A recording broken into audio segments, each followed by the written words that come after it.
Good morning class, welcome to our channel knowledge oriented. आज हम लोग class 7 chapter 5 acid base and salt का part 2 करेंगे। इसकी पिछली वीडियो में मैंने आपको इसमें इंट्रोडक्टरी पार्ट बताया था और उस इंट्रोडक्टरी पार्ट में मैंने ये बताया था कि हम लोग इस चैप्टर के अंदर क्या क्या चीजें हैं जो मेन उनको देखेंगे, समझेंगे और क्या क्या चीजें हैं असली में जिससे क्वेश्चन बनेंगे, उन चीजों को देखा था हम लोगों ने पिछले पार्ट में।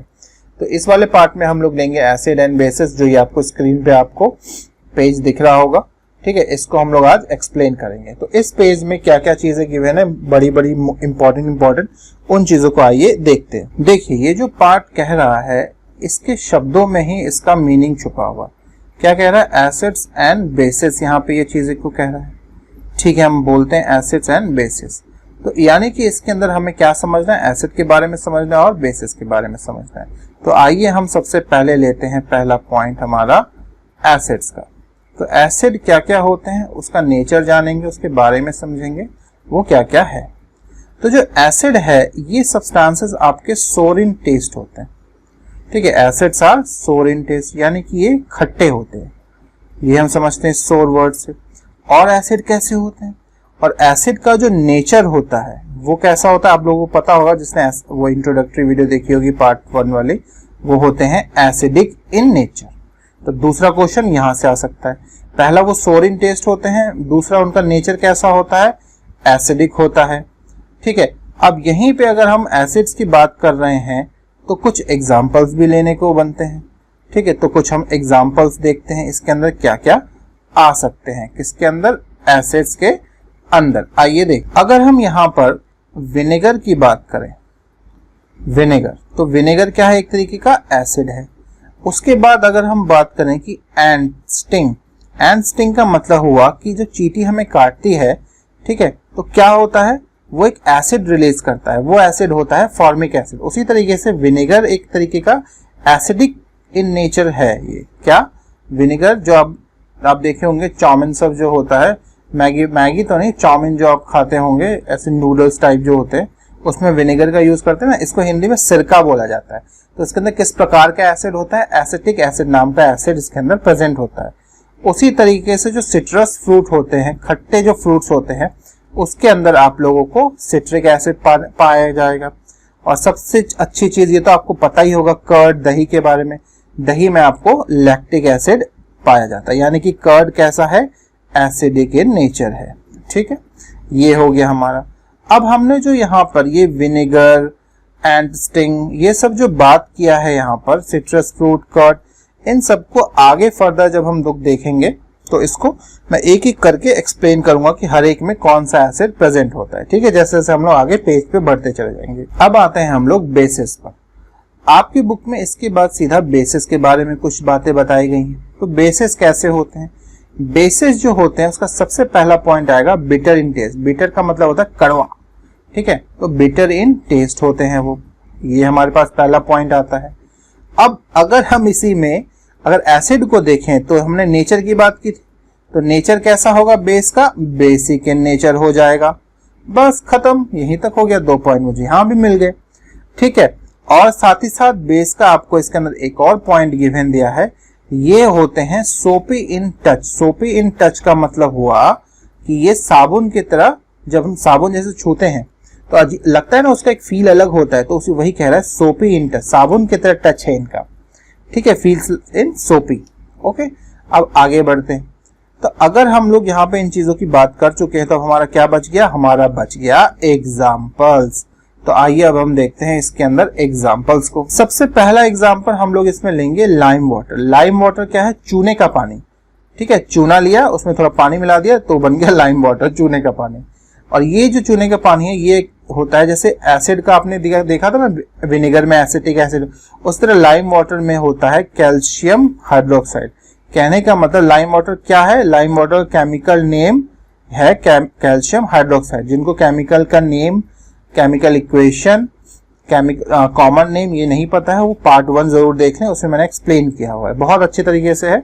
सिंपल सीधे सीधे वर्ड में है, एक एक बार में ही। ठीक है, उसको आप देखिए, आपको बहुत मदद मिलेगी। अब देखिए और एक एग्जांपल लेते हैं। ठीक है, विंडो क्लीनर्स जो होते हैं, ठीक है, शीशे को चमकाने के लिए जो क्लीनर्स यूज किया जाता है उसके अंदर भी बेस प्रेजेंट होता है, तो ये भी बेसिक इन नेचर हो गया। और अभी तो सोप इन टच हमने लिखा ही था, तो सोप भी लिख देते हैं, साबुन, यानी कि ये भी कैसा होता है, बेसिक इन नेचर होता है। ठीक है बच्चों, ये हो गया आपका, यहीं से ऐसे क्वेश्चन बनते हैं, मैं उसी तरीके से आपको पॉइंट एक्सप्लेन कर रहा हूं। चलिए अब आगे बढ़ते हैं। अब बच्चों हम लोग इसके अंदर बात करेंगे इंडिकेटर्स की। देखिए मैं आपको एकदम पेज के हिसाब से ही पढ़ा रहा हूँ, ना आगे ना पीछे, बिल्कुल एकदम पेज सीक्वेंस बाय सीक्वेंस जा रहे हैं, तो आपको बहुत आसानी से आप लोग मिला पाएंगे कि कहां से सर ने बताया है। ठीक है, आइए देखते हैं। अब इंडिकेटर्स के अंदर हम बात करेंगे कुछ इंडिकेटर्स की, मगर सबसे पहले इंडिकेटर्स के भी जानना जरूरी, इंडिकेटर्स होते क्या है। तो हम लोग यहाँ पे इंडिकेटर्स में एक डेफिनेशन लिख सकते हैं, इंडिकेटर्स आर केमिकल सब्सटेंसेस। ठीक है, ये लिख लीजिए आप लिखना चाहेंगे तो, ये आता ही है, वैसे भी 1 नंबर का क्वेश्चन आएगा ही, इसके साथ वो 3 अगर दे देते तो 2.5 मार्क का क्वेश्चन बन जाता है, 2 से 3 मार्क का क्वेश्चन आराम से बनता है। ठीक है, तो indicators are chemical substances that are use, जो कि यूज किया जाता है। अब किस लिए यूज किया जाता है भाई, that are use to test, अब टेस्ट करने के लिए यूज किया जाता है। अब भाई से क्या टेस्ट क्या करेंगे बच्चों, वो तो बताइए कि वेदर अ सब्सटेंस, कि वो जो सामने सब्सटेंस है यानी कि वो केमिकल, ठीक है ना, whether the substance is acidic और बेसिक।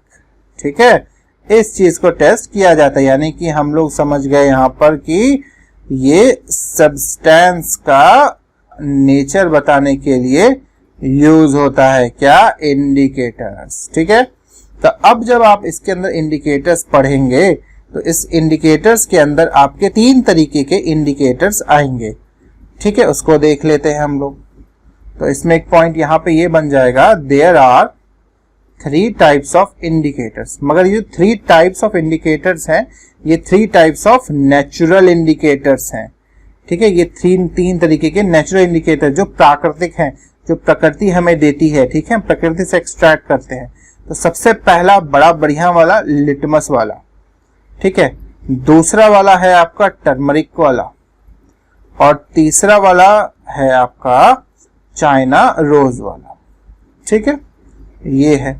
अब एक एक करके लिटमस, टर्मरिक, चाइना रोज को हम पुट करते हैं और यहाँ पे सबका एक्सप्लेनेशन हम लोग देखते हैं। ठीक है, मगर इससे पहले, इसके एक्सप्लेनेशन से पहले हम लोग कुछ चीज को देखते हैं। वो क्या है जरा देखा जाए। कुछ पॉइंट्स होते हैं वो आप जरूर जान लें कि इंडिकेटर्स जो है ना बच्चों, आप कोई चीज अगर सूखी है, ड्राई है, मान लीजिए आपके पास एक बीकर में, ठीक है, कुछ सॉल्यूशन पड़ा हुआ है। अब मैंने यहाँ पे वर्ड बोला है बच्चों सॉल्यूशन, तो सॉल्यूशन का मतलब क्या है कि ये लिक्विड स्टेट में है। तो यानी कि हम समझ पा रहे हैं कि जब भी कोई केमिकल, ठीक है, केमिकल ही होगा ना ये, या सब्सटेंस, केमिकल बोले या फिर सब्सटेंस बोले, ठीक है, वो अगर लिक्विड स्टेट में है तभी यहाँ पे आपका इंडिकेटर्स बता पाएगा उस सब्सटेंस का क्या नेचर। ठीक है, इस चीज को एकदम ध्यान रखिएगा। ठीक, नेचर बता पाएगा तभी। एक ये पॉइंट इसके अंदर बहुत जरूरी था जो मुझे बताना था। इसके बाद जब आप जैसे ही आगे बढ़ेंगे तो इसमें आप लोगों को ये डू यू नो वाला, जो आपको ये जो टेबल दिख रहा है आपको डू यू नो वाला, इसके अंदर बहुत जरूरी है ये याद करना। तो एक एक करके मैं बात करता हूं। सबसे पहला है ये एसिड की पालिका है। एसिड की पालिका मतलब कि एसिड वाले हैं सब। पहले एसिड्स को देखते हैं। पहला वाला तो विनेगर है। विनेगर का मतलब होता है सिरका। तो सिरका में किस प्रकार का एसिड पाया जाता है, एसिटिक एसिड पाया जाता है। ठीक है, आप वीडियो के साथ बने रहिएगा। मैं आपको देखिए बेसिक में एक बहुत बढ़िया चीज बताऊंगा। उसके बाद जब एंट स्टिंग, जब हमें चींटी काटती है तो चींटी कौन सा एसिड रिलीज करती है अपने दांतों से, स्टिंग से, वो रिलीज करती है फॉर्मिक एसिड। ठीक है, उसके बाद तीसरा इसके अंदर बात करता है सिट्रस फ्रूट के बारे में। तो जितने भी क्या सिट्रस फ्रूट होते हैं वो क्या सिट्रिक एसिड ही रिलीज करते हैं, यानी कि उनमें सिट्रिक एसिड ही प्रेजेंट होता है? जी नहीं। अगर आप यहाँ पे देखोगे सिट्रस फ्रूट के साथ यहाँ पे नीचे आंवला लिखा हुआ है और वहां पे उसने क्या लिख दिया है, एस्कॉर्बिक एसिड। ठीक है, एस्कॉर्बिक एसिड। जब बच्चों आपसे क्वेश्चन वहां पे पूछा जाएगा कि एस्कॉर्बिक एसिड का दूसरा नाम क्या है तो आप बोलेंगे विटामिन सी है। ठीक है, विटामिन सी को ही एस्कॉर्बिक एसिड कहा जाता है। अब बच्चों कलर चेंज करते हैं और दूसरे उसी में लिखते हैं, जरा देखिएगा। सिट्रिक एसिड का ही बात हो रहा है अभी भी। जब उसने सिट्रस फ्रूट की बात की तो हमने एस्कॉर्बिक एसिड लिख दिया, मगर वहां पे सिट्रस फ्रूट के साथ में अगर वहां पे ऑरेंज आ जाए आपका, ठीक है, ऑरेंजेस आ जाए, लेमन्स आ जाए, यही तो देंगे, इससे ज्यादा देंगे भी नहीं। ऑरेंजेस और लेमन्स लिख दिया तो वहां पे आप लोगों को सिट्रिक एसिड लिखना पड़ेगा। तो वहां पे कौन सा एसिड होगा? ये सिट्रिक एसिड। मगर खाली सिट्रस फ्रूट लिख दिया है या फिर आंवला बोल दिया है तो वहां पे आप लोग क्या लिखेंगे? Ascorbic acid. और एस्कॉर्बिक एसिड का दूसरा नाम होता है विटामिन सी। ठीक है, विटामिन सी यहीं से मिलता है, सिट्रस फ्रूट से। ठीक, ये हो गया। इसके बाद हमारा बच गया एक यहाँ पे स्पिनच। स्पिनच का मतलब क्या हो गया? पालक। ठीक है, तो स्पिनच देखते हैं। तो अब हमारा बचता है स्पिनच। स्पिनच में कौन सा होता है हमारे पास यहाँ पे? Oxalic acid. ये सब आपको याद करना पड़ेगा, ये आता है फिल करने के लिए। ऑक्सैलिक एसिड के बाद बच गया हमारा यहाँ पे टैमरिड वाला, छठा। टैमरिड वाला के टैमरिड का मतलब क्या होता है? टैमरिड का मतलब होता है इमली। टैमरिड हो गया, ग्रेप्स हो गया। और देखो बच्चों यहाँ पे नीचे लिखा हुआ अनरिप, ठीक है, UNRIPE, अनरिप मैंगोज, यानी कि जो पके नहीं है अभी। ठीक है, आम अभी पका नहीं है, आम अभी कच्चा है। वही अनरिप का मतलब होता है कच्चा होना। ठीक है, कच्चा है आम। और यहाँ पे ग्रेप्स भी अगर बोलते हैं वो, तो यहाँ पे टार्टरिक एसिड आएगा आपका। इसके अंदर कौन सा एसिड प्रेजेंट होता है? Tartaric acid. ठीक है, ये चीज आप बहुत ही ध्यान रखिएगा। ठीक है, अब हम जैसे मैंने बोला था आपको, मैं बेस में कुछ खास बताऊंगा, तो बेस का देखते हैं जरा। आइए, जब हम यहाँ पे बच्चों बेसिस के बारे में बात करते हैं तो इसमें मैं क्या खास आपको बताने वाला था। पहले तो वही कि देखिए, लाइम वाटर, चूने वाला पानी अगर होगा तो उसके अंदर कौन सा बेस है, उसका बेसिक नाम क्या है? Name of the base calcium hydroxide है। अब यहाँ पे मैंने आप लोगों को बताया था पहले वाले पार्ट में कि इसका केमिकल फॉर्मूला भी होता है। तो कैल्शियम ऑक्साइड का मैं आपको इस सब में सबके बेसिस का फॉर्मूला बताने वाला हूँ।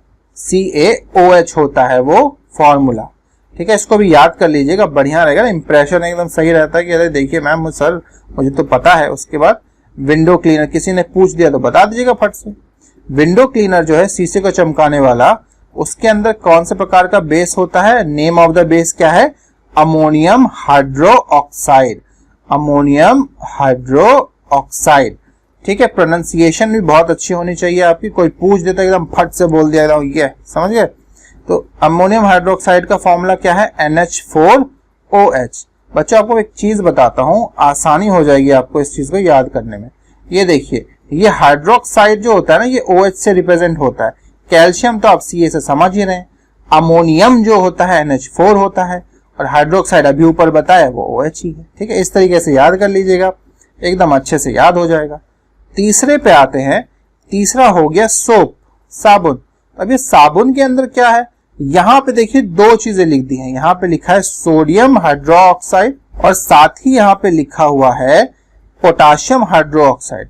यानी कि मुझे एक चीज से समझ में आता है कि साबुन के अंदर सोडियम हाइड्रोक्साइड भी प्रेजेंट होता है और पोटाशियम हाइड्रोक्साइड भी प्रेजेंट होता है। यानी कि सोडियम हाइड्रोक्साइड का भी सोप मिलेगा आपको और पोटाशियम हाइड्रोक्साइड वाला भी सोप मिलेगा। ठीक है, तो सोडियम हाइड्रोक्साइड को कैसे लिखते हैं? मैं यहाँ नीले कलर से लिख देता हूँ एरो डाल के। सोडियम हाइड्रोक्साइड को लिखेंगे आप NaOH करके लिखेंगे, और पोटाशियम हाइड्रोक्साइड को लिखेंगे, K से पोटाशियम को रिप्रेजेंट करते हैं, KOH, और हाइड्रोक्साइड OH। हो गया खेल यहाँ पे कंप्लीट। अब बढ़ते हैं हम लोग आगे। अब बच्चों यहाँ पे लास्ट हमारा चौथा बच गया, मिल्क ऑफ मैग्नीशिया। ये जो मिल्क ऑफ मैग्नीशिया है ना, ये बहुत जगह आपके आगे आने वाला है। पेट में जब हमारी एसिडिटी हो जाता है, इनडाइजेशन हो जाता है, तो यहाँ पे मिल्क ऑफ मैग्नीशिया ही काम आता है, जो कि एसिडिटी खत्म करता है। ठीक है, यही वो बेस है। तो मिल्क ऑफ मैग्नीशिया को और क्या कहते हैं? मिल्क ऑफ मैग्नीशिया को कहते हैं मैग्नीशियम हाइड्रो ऑक्साइड। ठीक है, और मैग्नीशियम हाइड्रो ऑक्साइड तो पता ही होगा आपको कैसे लिखते हैं।